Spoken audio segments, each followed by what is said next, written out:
Je profite un peu pour un petit moment là pour échanger par rapport justement à mon post précédent, par rapport au corps de bébé, au fait que l'homme, l'être humain croit que c'est lui qui construit le corps de bébé, mais pas du tout. Pas du tout. Bon, on y participe évidemment, mais justement je vais vous en parler, enfin comment je perçois la chose. Voilà, voilà.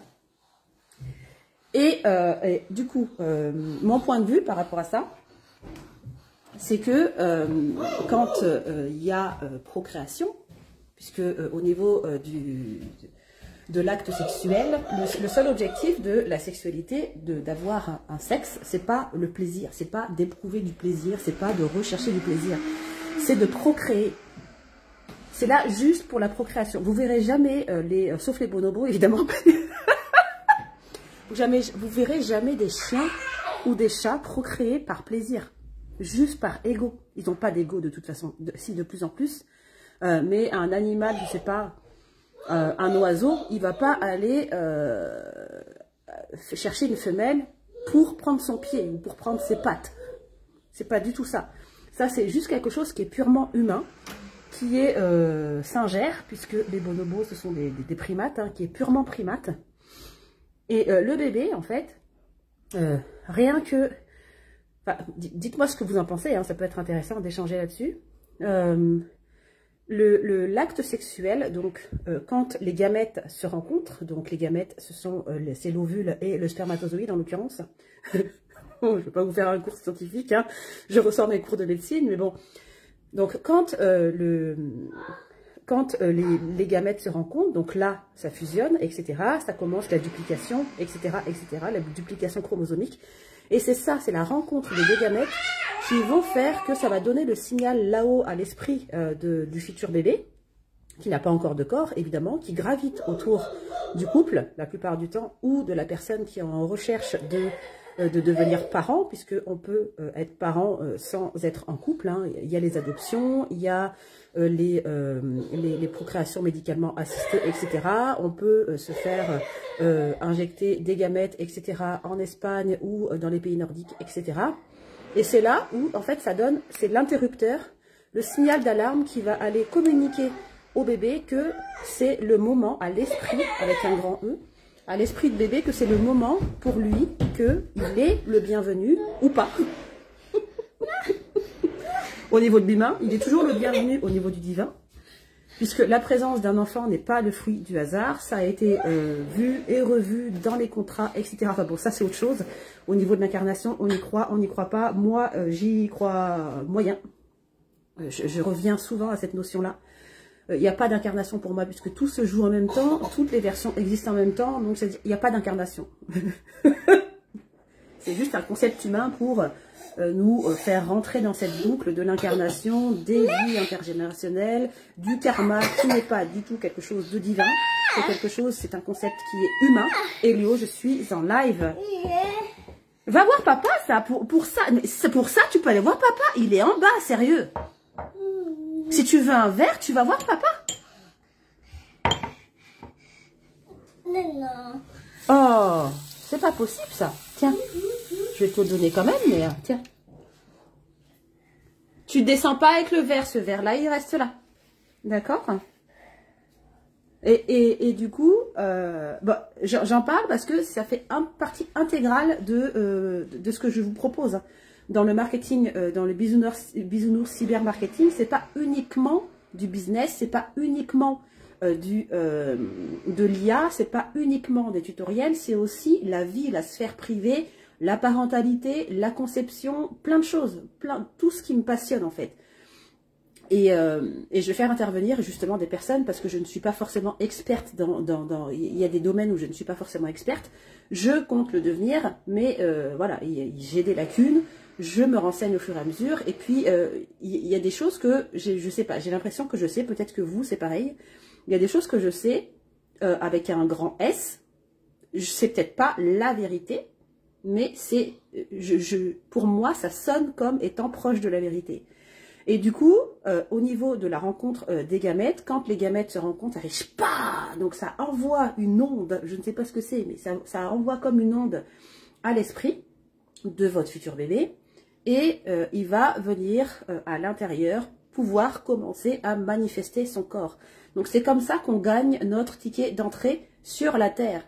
Tout le monde gagne son ticket d'entrée sur la Terre. Toutes les personnes qui sont en vie là actuellement, vous avez gagné votre ticket d'entrée sur Terre puisque au fond on est des bâtisseurs. On a construit notre propre corps, on a construit notre propre bâtiment. Et hier j'ai eu une discussion, un échange avec une maman qui a une fille handicapée. Moi j'ai connu tout ce qui est handicap, bah, déjà moi de par mon handicap physique, enfin pas physique mais psychique, quand j'ai été diagnostiquée bipolaire.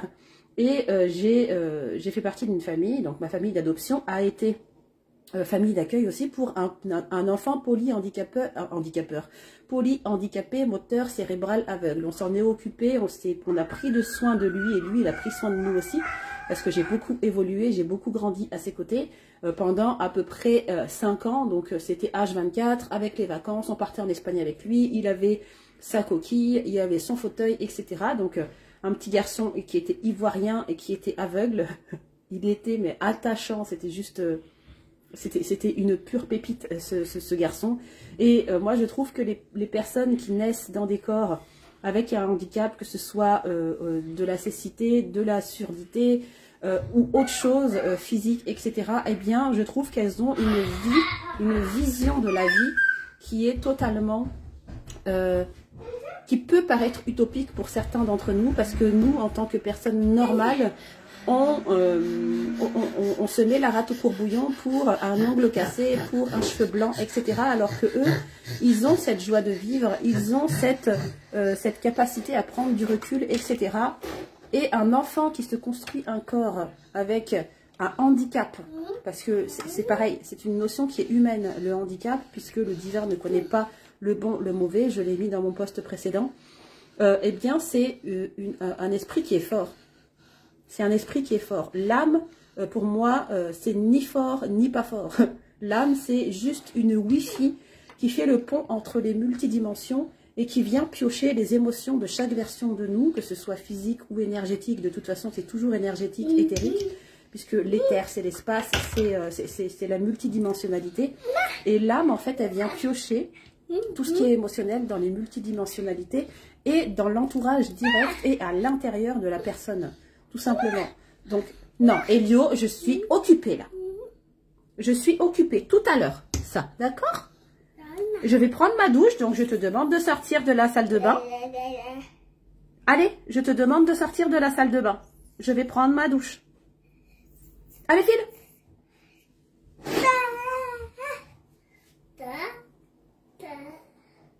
Et pour moi, voilà, l'âme, c'est la Wi-Fi, c'est le pont entre les multiples versions de nous qui existent déjà tout en même temps. Et le corps, le bébé manifeste son propre corps. Nous, on n'y peut rien. On a juste donné le signal d'alarme avec les gamètes qui se rencontrent. C'est tout. C'est tout, point. Il faut arrêter avec cet orgueil-là de « Ah, je suis en pleine construction d'un bébé ». Non, on construit rien du tout. On est juste le four, en fait. Il lui faut un environnement humide, à température 37 degrés, avec tout ce qu'il faut, les nutriments, etc. Parce qu'il est en train de construire un corps physique. C'est son véhicule pour évoluer sur cette terre. Et de toute façon, qu'importe ce qu'il va vivre, qu'importe dans quelle famille il va évoluer, c'est forcément pour son évolution et pour sa croissance spirituelle, personnelle, humaine, tout ce qu'il faut. Après, derrière, je ne sais pas pourquoi on est là. Ça, c'est le grand mystère. Pourquoi on est là, je ne sais pas, mais pourquoi c'est la transmission de la culture humaine, en fait. Tout simplement. La transmission des connaissances, la pérennisation d'une race. C'est juste la pérennisation d'une race. Pourquoi les dinosaures, ils ont disparu? Parce que je pense qu'ils n'avaient pas cette capacité à communiquer, à dialoguer, à verbaliser. Ils verbalisaient, mais avec des cris, donc... Ils n'avaient pas les mains comme ça pour pouvoir écrire, ils n'avaient pas les tonalités comme ça, ils n'avaient pas la multilangue. Si, ils avaient leur multilangue à eux, mais je vois pas un dinosaure transmettre quelque chose sur une feuille de papier, quoi. Donc, ils n'avaient pas cette capacité à créer une technologie. Et pour moi, l'humain, l'être humain, il est là pour ça, pour transmettre, pour pérenniser une race. Et plus cette race va pérenniser, plus cette race va durer, plus la planète va durer, et plus voilà, tant qu'on va continuer à transmettre, à pérenniser tout ça, la race humaine est safe. est safe.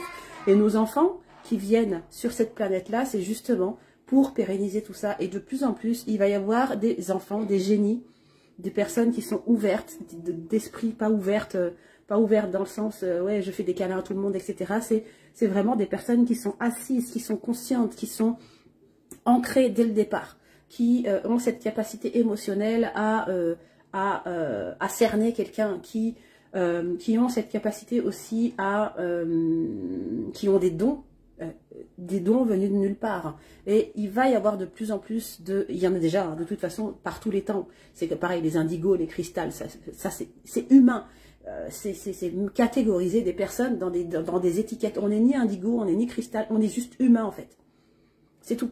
On est juste humain. La seule limite que l'on s'impose, c'est justement ces cases je suis multipotentiel, je suis blanc, je suis noir, je suis français, je suis européen, je suis américain, je suis pour ce parti politique, je suis... Ouvrez les horizons, ouvrez votre esprit en fait. Ouvrez l'esprit, c'est important d'ouvrir l'esprit.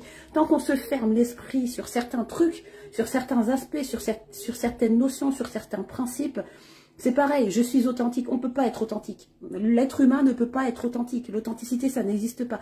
L'être humain ne peut pas être que gentil, l'être humain ne peut pas être que méchant, l'être humain ne peut pas être que masculin ou féminin.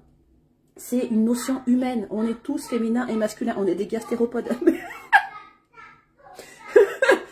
On se limite ensuite, voilà, tout simplement. Donc c'était le message que j'ai à transmettre avant de me laver. Je vous embrasse sur la fesse gauche. Ciao.